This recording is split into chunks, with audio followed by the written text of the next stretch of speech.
Bienvenue sur Écho de l'actu, notre nouveau rendez-vous pour être toujours tout près de l'information multiculturelle et pluridisciplinaire de nos différences plurielles. Notre soleil du jour est Thierry Fanfan, contrebassiste, bassiste, compositeur, parolier et plus. Salut Thierry. Salut Mika. Nous allons discuter un petit peu parce que tu as un concert le 9 novembre qui aura lieu au Jazz Club Étoile. Voilà, au Jazz Club, l'hôtel Méridien, Porte-Maillot, à Paris. L'hôtel Méridien, c'est un peu comme ta maison. Oui, et puis c'est surtout un lieu mythique où mon père m'a emmené voir des musiciens célèbres comme Lionel Hampton, ou voilà, des musiciens qui passaient à Paris. Tous les musiciens américains qui passaient à Paris venaient dans cet hôtel jouer. Voilà. Et là, vous allez vous retrouver encore en famille puisque tu seras sur scène avec ton frère. Et voilà. Avec et la famille, c'est la base. Fanfan. Exactement. Et on fera un concert de nos deux répertoires communs. Oui. Voilà, une espèce de rencontre musicale autour de nos deux univers. Oui, parce que lui, il me semble qu'il a sorti un album Since 1966 l'année dernière. Tout à fait. Ou en fin Exactement. d'année 2022, entre 2023. Uh-huh. Et toi, C'est tu ça. as sorti ton... Alors, on dit 64 ou 6.4 6.4. Et ce qui est 6.4. très rigolo, c'est qu'on ne s'est absolument pas consulté avec Jean-Philippe sur les titres. Ouais. Et que moi, j'avais commencé mon album avant parce que j'enregistre au fur et à mesure mes albums quand j'ai des idées. Et puis il me dit, ah, tiens, mon album s'appelle 66, Voilà. 1966. Et lui, c'est sa date de naissance. Oui. Alors, moi, je suis également né en 64, Ouais. mais c'est pas la signification du projet. En fait, le projet, c'est que je suis revenu musicalement et à tous les niveaux à ma base musicale et puis à mes sources. Et je pense que ça a dû être beaucoup déclenché par le film Fanfan Family, qui est un reportage de 52 minutes qui raconte l'histoire de notre famille. D'accord. Et donc, je suis revenu à mes premiers amours, c'est-à-dire ce par quoi j'ai commencé, c'est-à-dire la guitare, 6 cordes. Et D'accord. donc, j'ai continué aussi la basse 4 cordes. Ok. Donc voilà, le projet s'appelle 6-4 et puis ça tombait bien puisque je suis né en 64. Donc j'ai trouvé que c'était une belle coïncidence, mais la coïncidence a été encore plus large puisque on a eu la même idée avec Jean-Philippe. Oui, c'est ça. Il y a des choses comme Donc, je ça pense qui qu'on se a passent dû dans être portés dans le l'univers. même ventre. On ne sait pas, voilà. Et puis en même temps, vous êtes quand même d'une famille où la musique a tellement de place, puisque votre mère, enfin, toute la famille, c'est la musique. Alors tu sais, je que vais les même te cousins dire parce aussi. que je tiens un peu les comptes parce que je fais des masterclass Oui, et que je m'éduque beaucoup, énormément sur les origines de la musique caribéenne. mhm, Et en fait, je suis remonté jusqu'à Pierre Fanfan, qui était en fait esclave et qui a été libéré en 1748 à Saint-Claude, en Guadeloupe, d'accord. et qui était musicien. Et Pierre Fanfan a eu un fils qui s'appelait Paul-Henri, qui est mon arrière-grand-père, qui était musicien également, qui était accordéoniste. Et Paul-Henri a eu Roger et son frère, qui étaient musiciens également, qui sont venus jouer dans les années 30 à Paris et qui ont enregistré les premiers disques de Big In de Guadeloupe. D'accord. Et puis après, mon grand-père a eu 5 fils qui sont tous musiciens, dont mon père, dont Fred et Christian, qui étaient donc pour Fernès en Guadeloupe. Mon père en France avec ma mère, et puis il y avait 2 autres grands frères qui eux étaient musiciens en Crazy Horse Saloon, et puis ils ont eu des enfants. Donc j'ai un cousin Germain qui est bassiste, mon frère et moi sommes musiciens, et puis j'ai ma fille maintenant, le fils de mon frère. Enfin voilà, on est sur 6 générations. Incroyable. Ta fille de quel âge? Alors la plus grande qui s'appelle Michel, Oui, qui est un nom d'artiste, c'est Michel M-E et S-H-E-E-L, oui. qui avait décidé de ne pas mettre en avant son nom de famille, Fanfan. Et elle perce dans son milieu, un milieu urbain, elle est bien suivie. Oui, elle fait beaucoup de concerts. avec sa couleur musicale, elle s'est Elle chante repris très quelque très chose. bien. Mhm. Elle est multi-instrumentiste, elle est autodidacte comme moi. Oui. Elle fait ses affaires Alors, et elle m'envoie de temps en temps. Justement, j'ai envie de revenir avec toi sur le fait que tu sois autodidacte. Parce que c'est assez fou. Vous êtes d'une famille donc de musiciens. tu composes aussi maintenant. Mais Oui, tu es depuis toujours. Oui, tu es autodidacte parce qu'en fait, tu n'as pas pris de cours, c'est ça? Alors, j'ai pris des cours très tard. C'est-à-dire qu'en fait, moi, mes parents avaient un orchestre. Donc, quand je me levais le matin pour aller prendre mon petit chocolat au lait, là, tu sais, avant d'aller à l'école, ben, je traversais un couloir où il y avait une batterie, une conga, un xylophone, une trompette, une guitare, une contrebasse. Donc je donnais toujours un petit coup, un petit chocage en passant, et puis je repassais prendre ma douche, je redonnais un petit coup de chocage, j'allais à l'école, je revenais de l'école, je donnais un coup de... Et en fait, je faisais que ça. Toute la journée, je choquais dans les instruments pour faire des petites mélodies, des petits bruits. Et en fait, à l'âge de 12 ans, j'ai fait ma communion solennelle et il y avait une petite cagnotte et j'ai dit à mon père, écoute papa, j'ai peut-être envie d'acheter une basse.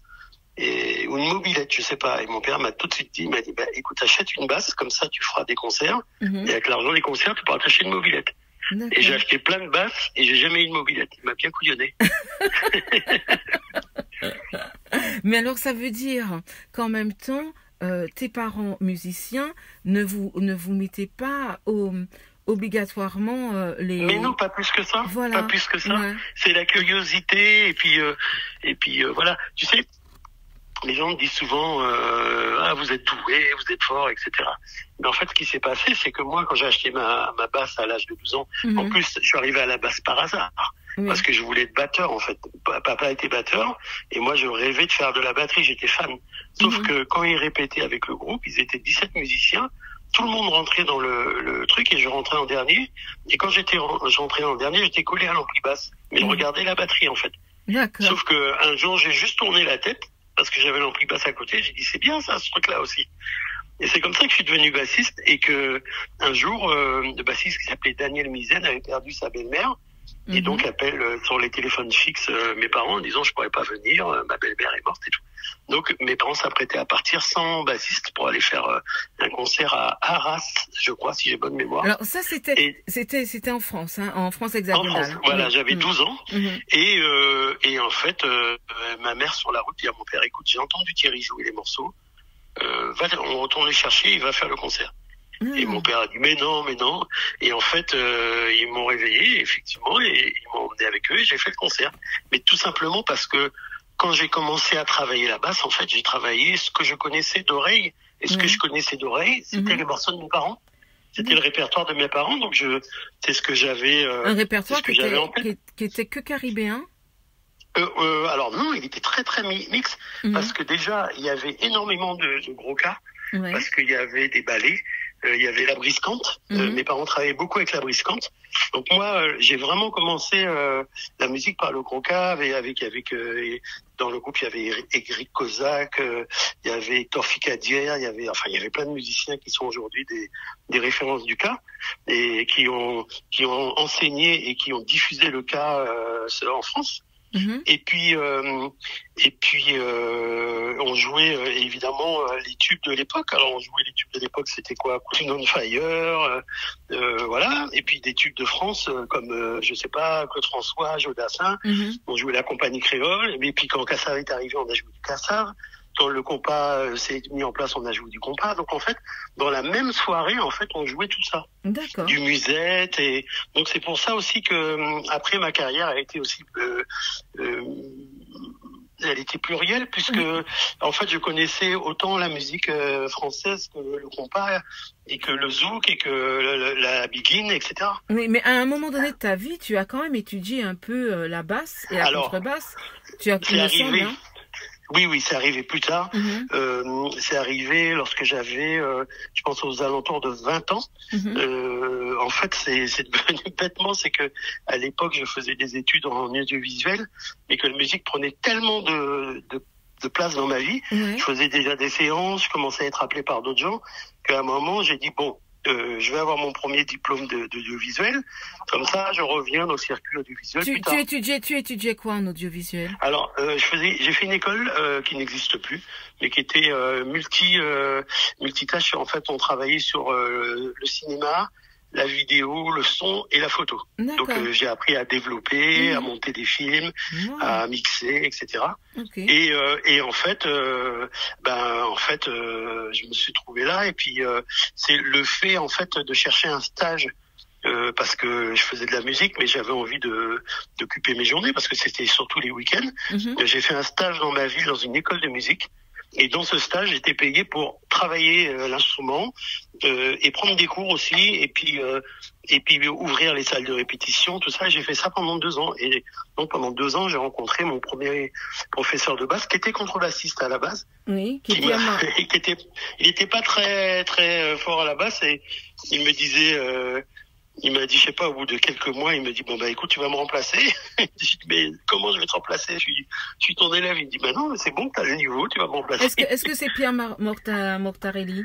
Non, Pierre Mortarelli. C'est lui? Oui, c'est Pierre. Il a été extraordinaire. Il a été un vrai psychologue, mentor. Il m'a guidé vraiment. J'ai eu plusieurs gens comme ça que je peux citer. Il y a lui, et il y a un monsieur qui s'appelle Lalao. Rakoto, qui est le papa de Hervé Rakoto, qui est un compositeur de musique de film que beaucoup de gens connaissent. Et là-haut, lui, je suis parti faire une saison au ski, et j'étais dans la même chambre que lui, et en fait, c'était un monsieur de 40 ans, moi j'avais 20 ans, et il m'a dit, écoute, puisqu'on est ensemble, on va mettre ça à profit, je vais t'apprendre à écrire et à lire la musique. C'est super, d'accord. Et c'est comme ça, du coup, que maintenant, tu lis et tu écris la musique. Voilà, et puis après j'ai pris d'autres cours avec d'autres profs de manière assez ponctuelle. J'ai eu le regretté Jean-François Jenny Clark, qui était un immense contrebassiste de jazz, qui malheureusement nous a quittés suite de longues maladies. Et puis d'autres professeurs, je pense à Jacques Vidal, et des profs de contrebasse. J'ai surtout des profs de contrebasse en fait. Ouais. Voilà, parce que c'est un instrument. Donc, tu as eu des profs de contrebasse. Après, maintenant, tu sais, juste pour faire la petite aparté, l'année dernière, j'étais en cours de guitare. J'ai fait 1 an de guitare. Ok. Donc, tu continues à t'auto-former?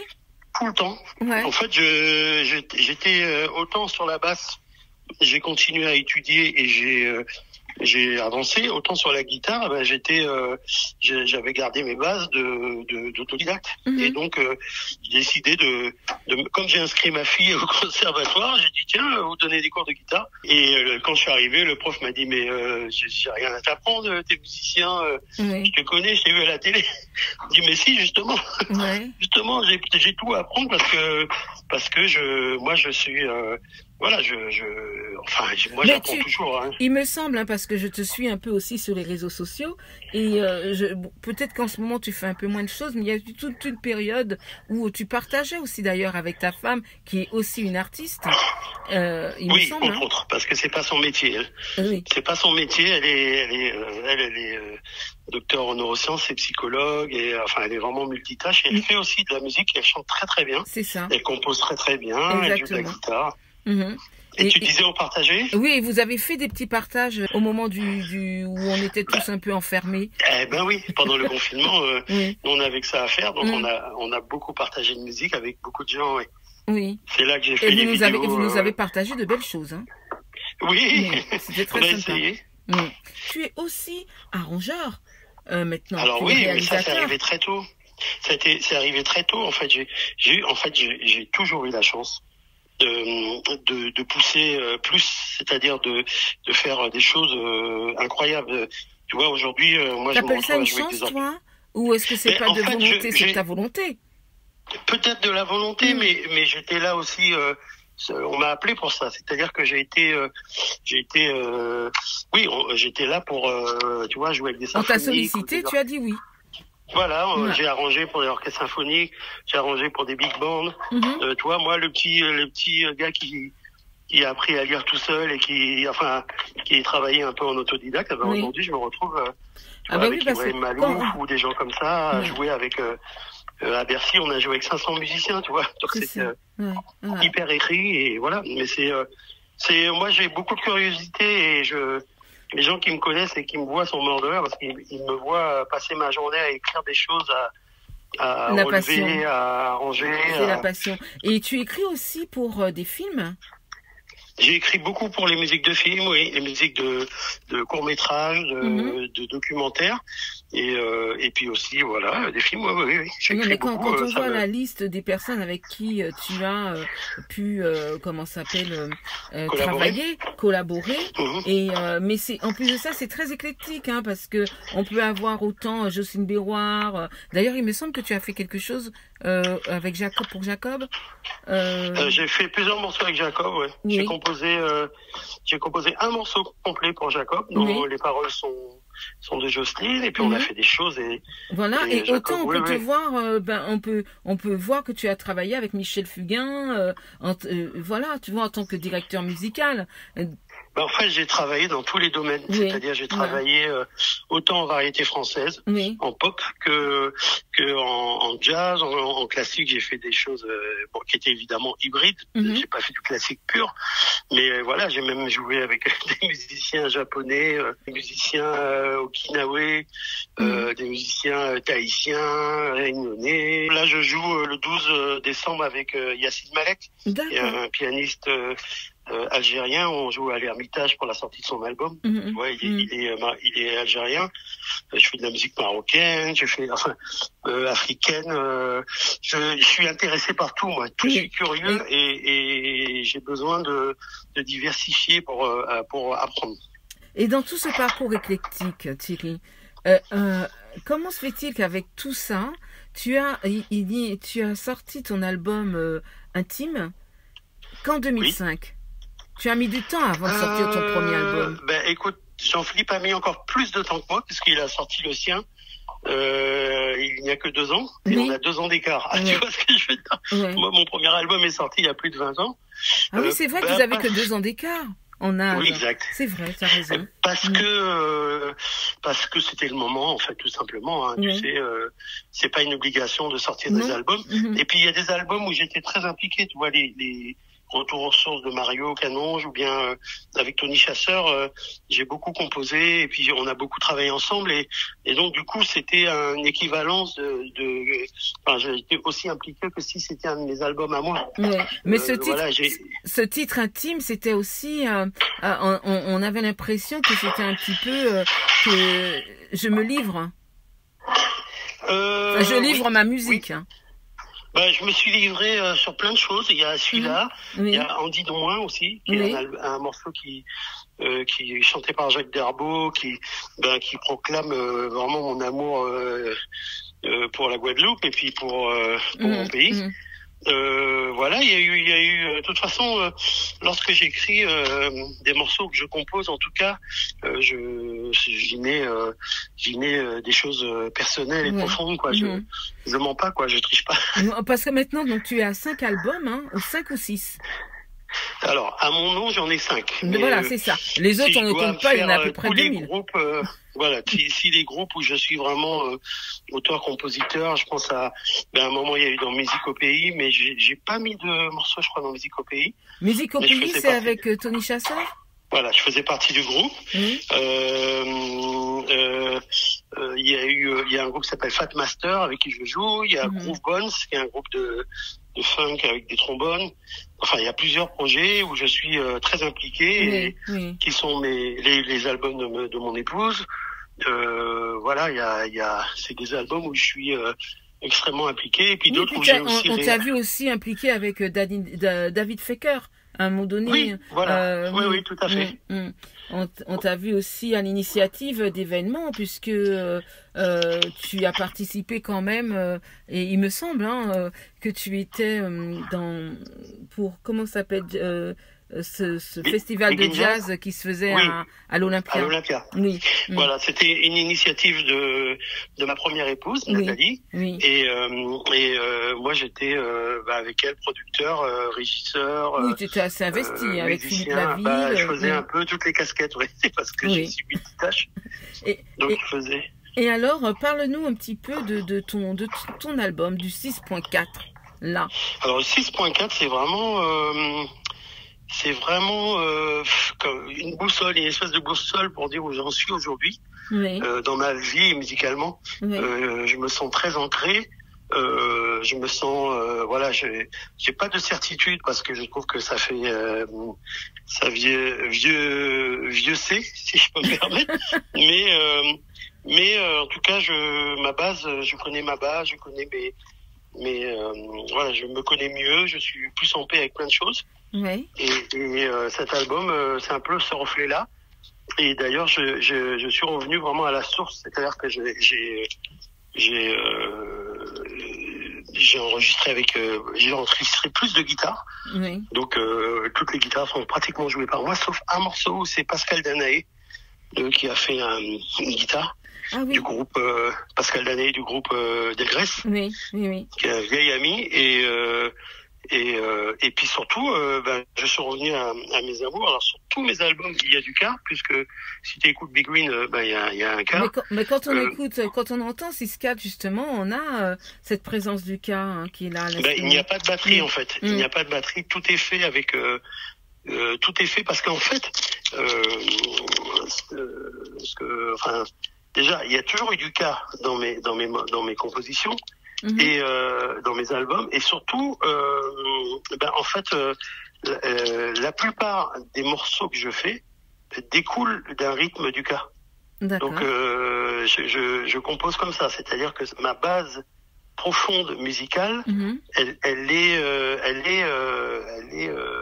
autour du Car toujours. Oui, même si je fais une balade, comme j'avais fait pour Edith Lefay, j'avais fait un morceau qui s'appelait En bas à la pluie. Et en fait, si on l'écoute, c'est une jolie balade, mais en fait, il y a un Kalaja. Et Big Green, c'est un boula. Donc voilà, on dit que c'est une Big mais en réalité non, c'est donc c'est vraiment moi, c'est ce qui me berce, c'est ce qui m'inspire toujours. Et donc j'ai été un peu plus loin et un peu plus franchement dans cet esprit-là. Et les titres aussi sont très évocateurs de lieux et de choses qui font partie de ma vie. Il y a un morceau qui s'appelle Faubourg Alexandre Isaac, qui est la rue où habitaient mes grands-parents à Pointe-à-Pitre. Oui. Et il y a un autre qui s'appelle Fond-Logier, qui est exactement dans le quartier où habitaient mes grands-parents. Il y a un autre qui s'appelle Son Fort Bémao. Enfin, tu vois, c'est assez axé sur la Guadeloupe. Il y a un morceau qui s'appelle Belay à Dédé, que j'ai dédié à Dédé Saint-Prix, qui joue dessus d'ailleurs, et il joue de la flûte. Parce que ça a été une grosse influence aussi pour moi musicale lorsque j'ai joué avec lui. C'était vraiment un superbe professeur de musique. Et voilà, c'est ouvert vers ce qui m'a construit, en tout cas. En tout cas, comme tu disais tout à l'heure, c'est que tu te sens bien. Tu as dit ça? Tu t'en sens bien maintenant? Ouais. Donc c'est un peu le reflet de ça. Je pense qu'avec l'âge, on est plus en paix avec. C'est un secret ou tu veux bien dire ton âge? Ah, mon âge, je t'ai dit que j'étais né en 64. Ah, donc bah oui, c'est vrai. Facile. J'ai 60 ans, pile poil. Voilà, c'est ça. Voilà. Fêter ou on va fêter ça? Fêter. Donc, voilà. Je suis dans la 61e, on va dire. Et ben oui, et encore, c'est un très beau cadeau, le 6-4 quand même. Et puis, je tiens quand même aussi à rappeler qu'à part les arrangements, les compositions, pour les films, pour tout ça, tu as aussi fait l'habillage d'une radio. L'habillage musical pour une radio. Oui, complet, ouais. La radio Latina. Complet, ouais. Exact. J'avais fait l'habillage complet pour Latina, ouais. Et ça, c'était... Avec tous les jingles latine. Pardon, j'ai pas le droit de dire ça. La concurrence. Oui, j'avais fait tout l'habillage. Ouais, une sacrée expérience, oui. Ouais, aussi. Et on voit comme ça ton parcours est un échange aussi. Et puis j'ai été acteur aussi, ça c'est un truc oui, j'allais les gens ont découvert. Pardon. Non, vas-y, je suis très contente. Au contraire. J'ai eu la chance d'avoir un premier rôle dans un film de Ken Kermadec, qui a fait un film qui s'appelait Cœur Chamallow. Et Cœur Chamallow, c'est un film qui parle de l'obésité aux Antilles, et c'est très bizarre. Elle m'a choisi comme acteur, mais j'ai été très flatté. J'ai très flatté, et puis c'était une très belle expérience. Et puis j'ai aussi participé à plein de projets, notamment là il y a le film sur le bal Blomet. Et où je suis musicien-acteur dedans. Bah, c'est pareil, Et, hein, tu étais quand même un petit peu là au moment du lancement de cette salle. Hein. Ben non, c'est mon grand-père. Mais c'est ça qui est extraordinaire, Non, c'est que oui. quand la personne m'a appelé, elle me dit... Non, voilà, mais je veux dire de la nouvelle salle. Je veux dire de la nouvelle Oui, salle. Oui, oui, mais j'ai même tourné juste avant les travaux de la nouvelle salle. Tout à Donc fait. je l'ai vu, j'ai fait un reportage dans la salle en l'état où mon grand-père a joué. Et j'y rejoue au mois de décembre. J'ai plus la date exacte, mais j'y rejoue très prochainement au mois de décembre. Et bah, ça sera un grand plaisir parce que mon grand-père est venu là en 37 et... Bah, on peut dire que c'était le bal nègre avant. Oui, c'est ça. Nous, on peut le dire. On n'aura pas de problème si on le dit. Je rigole. Et qui est devenu le bal Blomet. Exactement. Voilà. Oui, et je parlais justement, oui, tu te rends compte, quel héritage. Oui. Quel héritage. C'est un bel héritage. Un héritage émotif. Voilà, il faut en faire quelque chose. C'est ça qui est pour moi important, c'est que c'est un héritage qui se transmet. Donc je suis très content que ma fille, et même si elle va pas dans le domaine musical caribéen, mais qu'elle en tout cas transmette tout ça. Moi, je me sens le devoir. Je fais des masterclass, je donne des cours de basse, et je vais sans doute finir par faire soit une méthode, soit un livre, en tout cas sur la musique caribéenne, parce que j'ai envie de transmettre un peu et que ça perdure, quoi. Que ça mais tu as totalement raison, voilà, comme notre ami. Et puis surtout parce qu'on a énormément de choses à dire, les Caribéens. Beaucoup de choses à dire. Tu devrais, Thierry, parce que regarde Thierry Vaton. Oui, mais c'est là. Et au contraire, moi je dis, il faut y aller, hein. Faut faire ça. Oui. Il y a besoin de traces. Tu parlais tout à l'heure de l'héritage de l'esclavage par rapport à ton arrière-grand-père. C'est ça qui était musicien. Donc, oui, bien sûr. Tout ça. Mais il n'y a pas que ça, il y a aussi ce qui est très intéressant à étudier, c'est que en fait les esclaves de Guadeloupe et de Martinique ne sont pas les mêmes. Non. Et en fait, d'où la différence entre le gros cas et les béliers. Le gros cas, tu as des sections de tambours, et le bélier, tu as un seul tambour. Et en fait, personne se pose la question en se disant tiens, pourquoi on n'a pas la même musique alors qu'on est censé être il sort. En fait, voilà. Donc, je n'en dis pas plus. Je travaille dessus depuis un bon moment. On se fera un plaisir de te retrouver à ce moment-là et de reconverser avec toi. Avec grand plaisir. Mais on va se quitter en rappelant la date du 9. Et donc, c'est au Jazz Club Étoile, hein? Et Jazz Club Étoile, donc c'est l'hôtel Méridien qui se trouve rue Gouvion. Qui est à Porte-Maillot. Voilà, c'est à 20h avec Jean-Philippe à la batterie, et puis il y aura d'autres musiciens avec nous, et on pourra vous pourrez découvrir donc 6-4 et puis Sins 1966. Et s'amuser en famille, c'est génial. Exactement. Merci beaucoup et à bientôt. À bientôt, plaisir. Merci de votre écoute et n'oubliez pas, afin de nous suivre, #EKO DELAKTU, Écho de l'actu. L'écoute musicale est un extrait du titre Belle Adédé de l'album 6.4 de Thierry Fonfon, à retrouver en digital sur toutes les plateformes habituelles